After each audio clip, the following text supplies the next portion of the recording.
రాష్ట్రంలో విద్యా వ్యవస్థను గాడిలో పెట్టేందుకు కూటమి ప్రభుత్వం ప్రత్యేక శ్రద్ధ తీసుకుంటుందని శ్రీకాకుళం ఎమ్మెల్యే గొండు శంకర్ అన్నారు.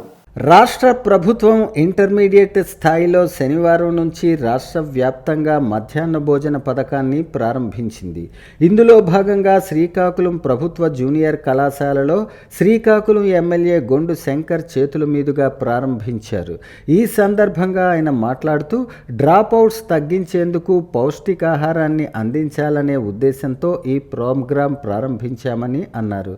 ఇంటర్ విద్యలో నాణ్యతా ప్రమాణాలు మెరుగుదలకు ప్రత్యేక శ్రద్ధ తీసుకుంటూ ముందుకు సాగుతున్నామని అన్నారు. ఈ కార్యక్రమంలో రీజనల్ ఇంటర్మీడియట్ అధికారి దుర్గారావు తదితరులు పాల్గొన్నారు. అందరికీ నమస్కారం.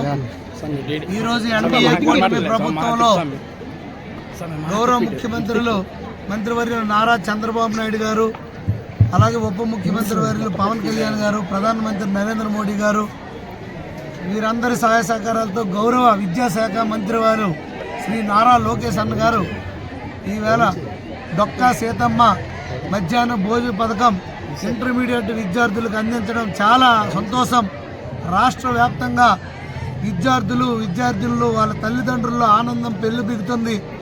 ఎంతో నాణ్యమైనటువంటి మెనూని రెడీ చేసి ఆయా ప్రాంతాల వారీగా వాళ్ళకి తిండికి ఉండే అలవాట్లు వాటన్నిటిని సమీకరించి అక్కడ మెనూని సిద్ధం చేసి దాంట్లో పోషక విలువలను కూడా ఉండేటట్టుగా ఒక మెనూ తయారు చేసి ఈరోజు రాష్ట్ర వ్యాప్తంగా ఈ కార్యక్రమం ప్రారంభించడం చాలా సంతోషం.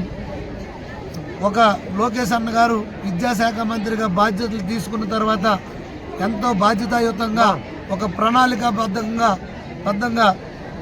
విద్య యొక్క ప్రక్షాళన చేసి మొత్తం ఈ విద్యాశాఖని మళ్ళీ అన్ని సౌకర్యాల్ని సమకూర్చి కార్పొరేట్ ప్రైవేటు సంస్థలకు ధీటుగా ఈ పాఠశాల కానీ ప్రభుత్వ జూనియర్ కళాశాలని ప్రభుత్వ విద్యా సంస్థల్ని బలోపేతం చేసే దిశగా